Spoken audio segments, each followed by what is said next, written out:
Une soixantaine de migrants armés de machettes ont attaqué 3 chasseurs et un enfant de 3 ans dans le Pas-de-Calais. L'intro est courte, mais vraiment, je crois qu'elle se suffit à elle-même.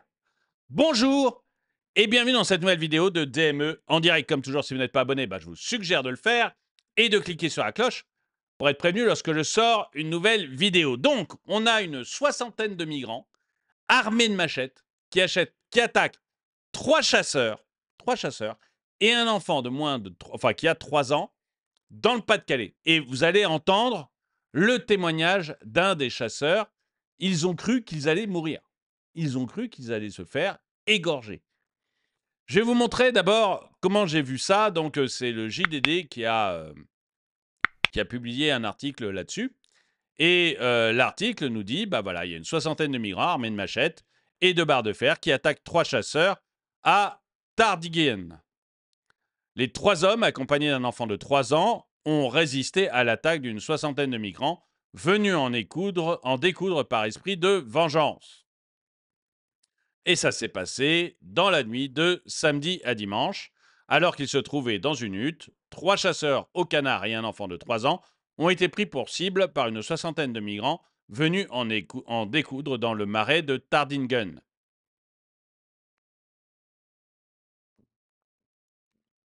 Alors, ils l'ont fait par vengeance, par esprit de vengeance, parce que les forces de l'ordre avaient empêché ces migrants de traverser la Manche en direction de l'Angleterre après l'alerte donnée par les chasseurs. Donc, du coup, ils sont allés se venger des chasseurs qui avaient donné l'alerte. Et évidemment, comme toute personne civilisée, ils y sont allés à une soixantaine contre 3 et un enfant et armés de machettes. On voit le niveau de civilisation. La justice est tellement absurde maintenant que ce sont les hommes armés de fusils qui n'osent pas se défendre.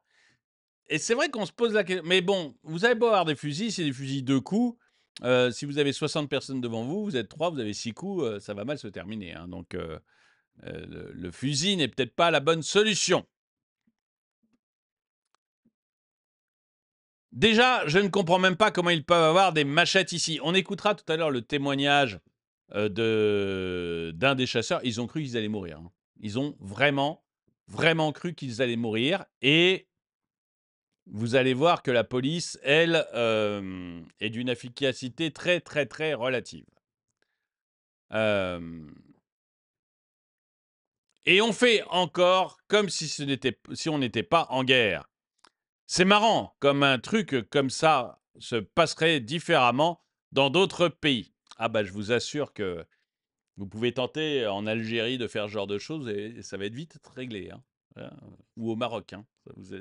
Le problème va être vite réglé.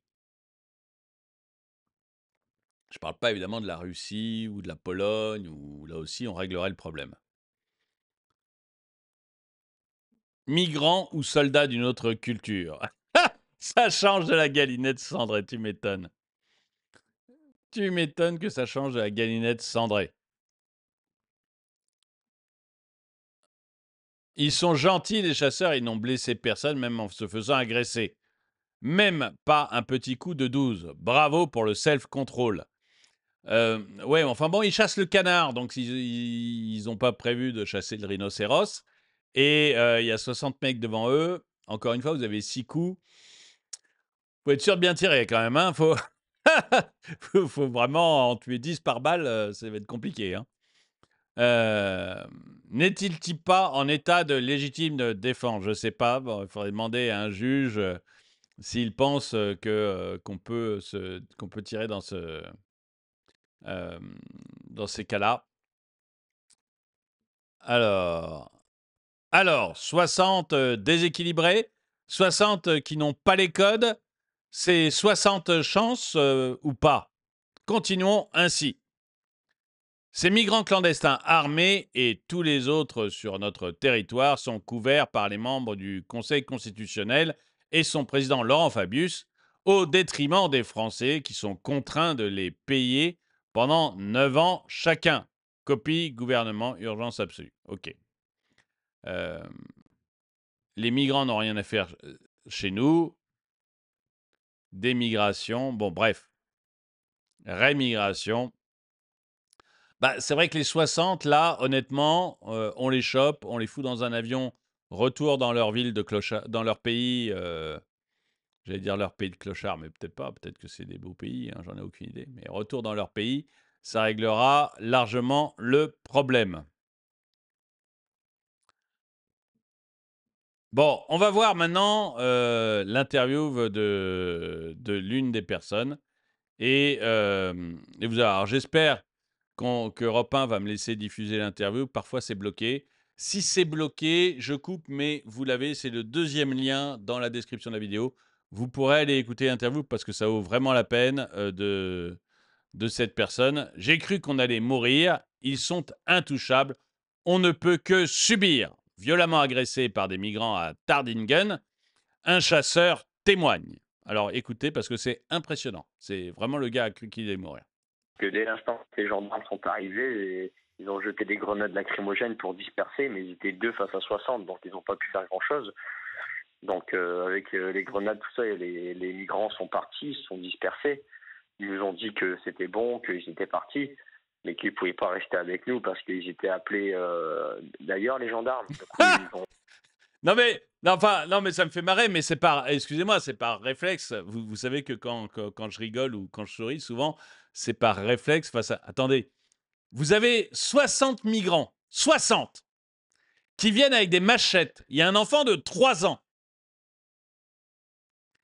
Devant, vous avez 2 gendarmes. C'est-à-dire qu'on ne met pas une équipe de, je sais pas, de CRS. Enfin, il devrait y avoir des cars entiers de policiers qui viennent, qui ceinturent tout le monde en tôle, et on les dégage. Non, 2 gendarmes. Ils font de leur mieux. Ils arrivent quand même à disperser les migrants. Et ils disent aux gendarmes, écoutez, nous, on n'a pas le temps de rester parce qu'on est appelé ailleurs. Attendez, mais qu'est-ce qu'il y a de plus grave qui se passe ailleurs que 60 migrants armés de machettes qui vont attaquer des chasseurs? Qu'est-ce qu'il y a de plus grave ailleurs? Et nom d'un chien, on n'a pas assez de gendarmes, on est obligé, je veux dire, on n'a pas, c'est pas le GIGN ou je ne sais, ou une division entière de l'armée qui est arrivée, c'est 2 pauvres gendarmes. On n'en a pas assez pour pouvoir faire intervenir ailleurs 2 autres gendarmes? Mais c'est une blague ou quoi? un petit peu d'ailleurs, les gendarmes. Du coup, ils ont un petit peu demandé de rester enfermés dans la hutte et attendre la levée du jour pour ressortir. Et une demi-heure plus tard, ça... Non mais attendez, non mais on est dans du délire. Je sais pas si vous vous rendez compte. Excusez-moi, j'interromps beaucoup, mais pour moi, on est dans du délire pur et simple. Vous avez 60 migrants armés de machettes qui attaquent 3 chasseurs avec leur enfant de 3 ans. L'État français n'est capable, ou la préfecture, n'est capable d'envoyer que 2 fucking gendarmes qui se retrouvent à 2 contre 60. Ils arrivent à faire dégager les migrants. On est du pot. Parce qu'on aurait pu avoir 2 gendarmes avec la tête tranchée. Hein. Ils arrivent à chasser les migrants. Et ce qu'ils disent aux chasseurs, c'est, écoutez, nous, on doit partir, on a autre chose à faire. Hein, il y a autre chose, on a une autre intervention. Peut-être 60 autres migrants qui sont en train de massacrer quelqu'un d'autre, je ne sais pas. Mais on a autre chose à faire. Donc, on doit partir, excusez-nous. Vous, en attendant, ce qu'on vous conseille, c'est vous vous planquez dans votre hutte. Vous fermez votre hutte à clé. Et vous attendez le lever du jour pour sortir. Mais on est où? Mais on est où? Mais où sont les légions de CRS qui devraient être là? Où sont les légions de flics, de gendarmes qui devraient être là et arrêter jusqu'au dernier de ces migrants qui se baladent avec des machettes? Qu'est-ce que c'est que ce laxisme? a recommencé. Enfin, vous me direz ce que vous en pensez. Peut-être que c'est moi qui exagère. Je vais vous repasser le truc depuis le début. Peut-être que c'est moi qui exagère, mais j'ai l'impression qu'on hallucine. Qu'on hallucine complètement. Que dès l'instant que les gendarmes sont arrivés, ils ont jeté des grenades lacrymogènes pour disperser, mais ils étaient 2 face à 60, donc ils n'ont pas pu faire grand-chose. Donc avec les grenades, tout ça, les migrants sont partis, se sont dispersés.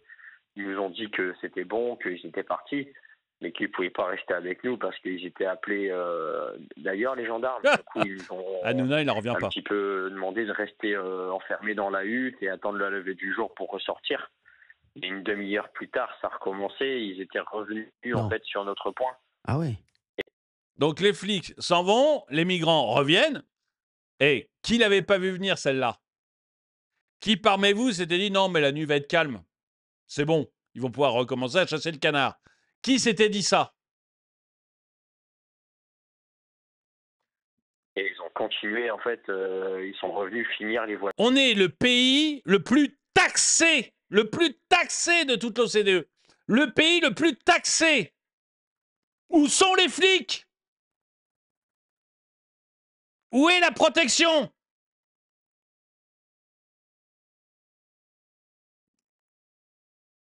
Oui. Et ils ont continué, en fait, ils sont revenus finir les voitures. Et dès l'instant, on a rappelé encore une fois la gendarmerie. Donc là, c'est une autre brigade qui est arrivée. Ils sont arrivés à... Il y avait 4 voitures, une petite quinzaine de gendarmes qui sont arrivés. Et on Bah là, leur a c'est demandé sérieux. de les escorter, de nous faire sortir du marais parce que on était pétrifiés. De la peur, franchement, mais comme jamais j'ai eu. J'en ai encore la voix qui tremble et à l'heure d'aujourd'hui, je suis encore marqué, quoi. J'ai vraiment cru qu'on allait mourir. Quand on voit ces armes, enfin, des machettes, des couteaux, on a même retrouvé des couteaux au niveau des voitures, au sol, parce qu'à mon avis, quand ils ont vu les gendarmes arriver, ils sont partis en courant, ils ont dû laisser leurs couteaux.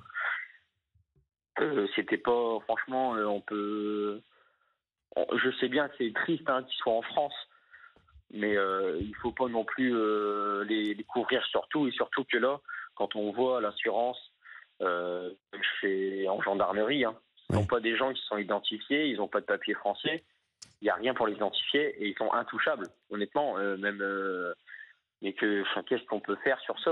Ah non, on mais peut rien rien. faire, on peut que subir. Non mais nous, le peuple, on ne peut que subir. Mais enfin, vous n'allez pas me faire croire qu'un État comme la France n'est pas capable d'agir. On est capable d'agir, c'est juste qu'on ne veut pas. Regardez l'Allemagne. L'Allemagne, suite à un meurtre dégueulasse, ignoble, qu'il y a eu lieu, qui a été perpétré par un migrant. Suite à ça, il y a une telle pression sur le Parti socialiste allemand qu'il a remis le contrôle aux frontières, à toutes les frontières. Vous avez des contrôles à toutes les frontières allemandes maintenant. On peut. C'est juste qu'on a des États qui ne veulent pas. L'Algérie a expulsé 20 000 personnes. 20 000 qui venaient d'Afrique. L'Algérie a expulsé 20 000 personnes depuis le début de l'année. Sur les 8 premiers mois de l'année, pour être précis. Nous, on n'arrive pas à en expulser 9 000 sur un an.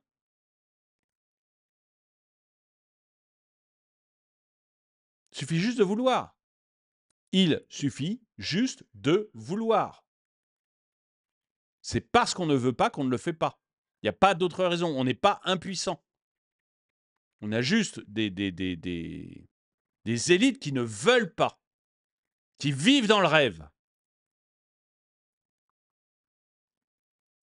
Les joies de l'immigration massive.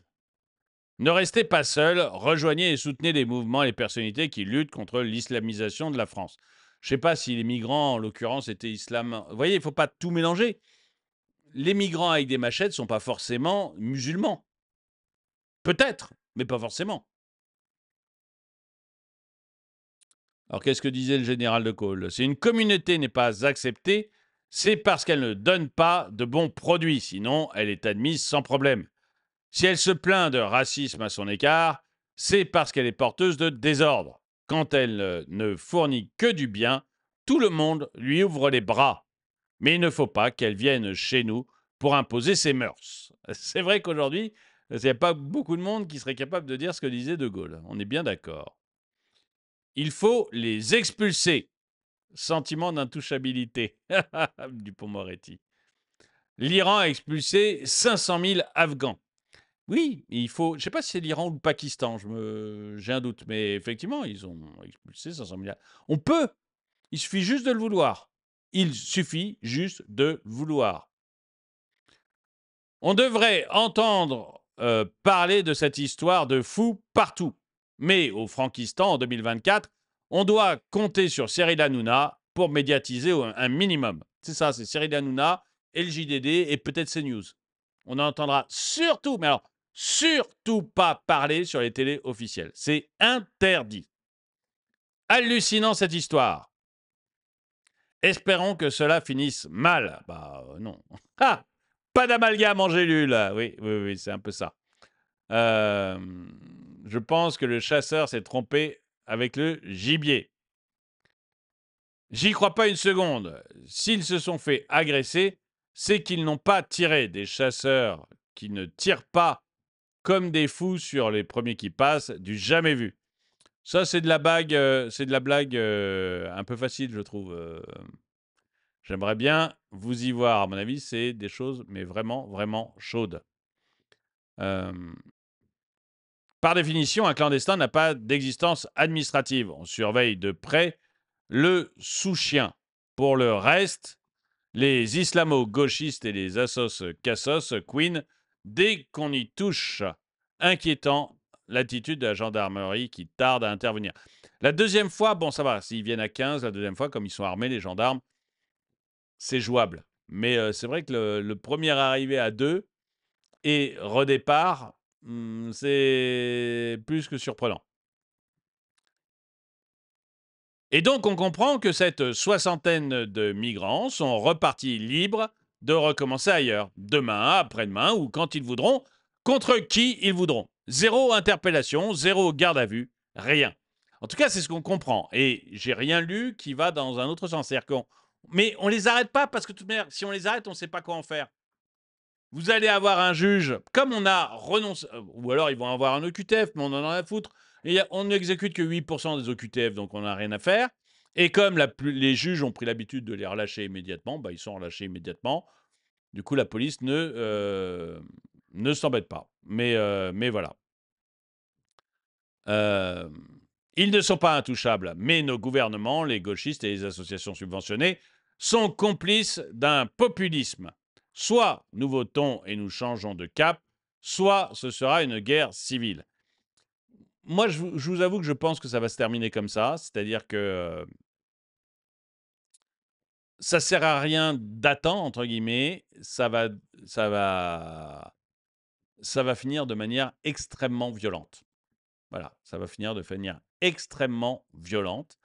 Parce que, à un moment, il y aura le coup de trop, le coup de fusil en trop, le truc comme ça.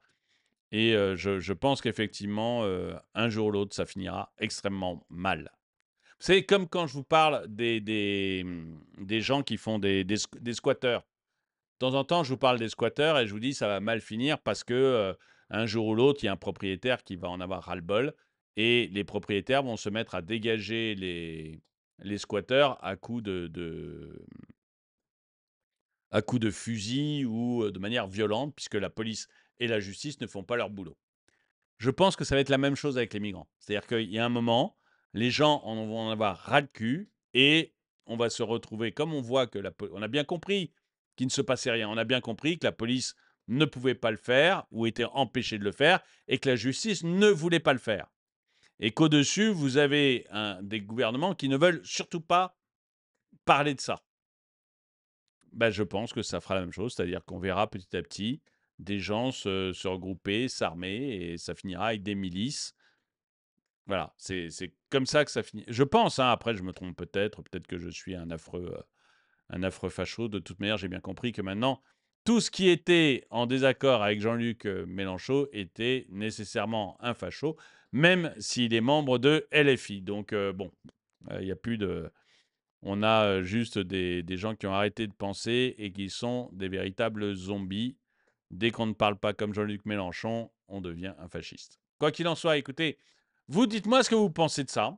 Est-ce que vous avez été aussi surpris que moi de voir ça et d'entendre ça? C'est-à-dire qu'on peut avoir 60 migrants armés de machettes qui vont s'attaquer face à 3 chasseurs et un enfant de 3 ans. Je rappelle, un enfant de 3 ans. Et qu'il n'y a pas d'arrestation, il n'y a pas de jugement. Il y a au début que 2 gendarmes qui débarquent et qui font ce qu'ils peuvent, les pauvres, mais qui repartent juste après pour devenir une rebelote. Est-ce que, comme moi, vous êtes subjugué de voir ça et vous ne dites pas, mais en fait, dans ce genre de truc, ce qu'il faudrait, c'est 4 camions de CRS et on embarque tout ce qu'on peut embarquer et on remet tout ce qui a une machette dans un avion. Retour casse-départ. Il n'y a même pas à réfléchir. Il n'y a même pas à réfléchir. T'es migrant, clandestin, t'as une machette, t'attaques des Français. Il n'y a même pas à réfléchir. C'est bye-bye immédiat. Bon, si vous voulez aider la chaîne, parce que ce genre de vidéo, vous vous rendez bien compte qu'elle a de bonnes chances d'être démonétisée. Si vous voulez aider la chaîne, eh ben, vous allez sur la boutique DME, la boutique DME. Donc, chaîne YouTube, onglet boutique, ou le lien qui est dans la description. Et là, vous trouvez des mugs comme celui-ci, des polos comme celui-là, des casquettes, des bonnets, des t-shirts, des sweatshirts, des vêtements, des sacs de sport, des sacs autres que des sacs de sport, des gourdes, des thermos, bref, il y a énormément de produits pour hommes, femmes, enfants, bébés. Il y a vraiment tous les produits que vous pouvez souhaiter et des produits dont je suis très fier parce que j'ai que des retours positifs et ça aide beaucoup la chaîne. Si vous n'avez pas beaucoup d'argent, mais que malgré tout, vous en avez un peu et vous voulez aider la chaîne, bah, vous achetez un magnet ou un autocollant. C'est comme un Tipeee, mais en plus, vous avez un souvenir de la chaîne. Donc, je trouve ça plutôt positif. En tout cas, merci d'avoir regardé cette vidéo. Mettez-lui un pouce vers le haut, commentez-la, partagez-la. Merci à tous ceux qui soutiennent la chaîne. Et moi, je vous dis à très bientôt.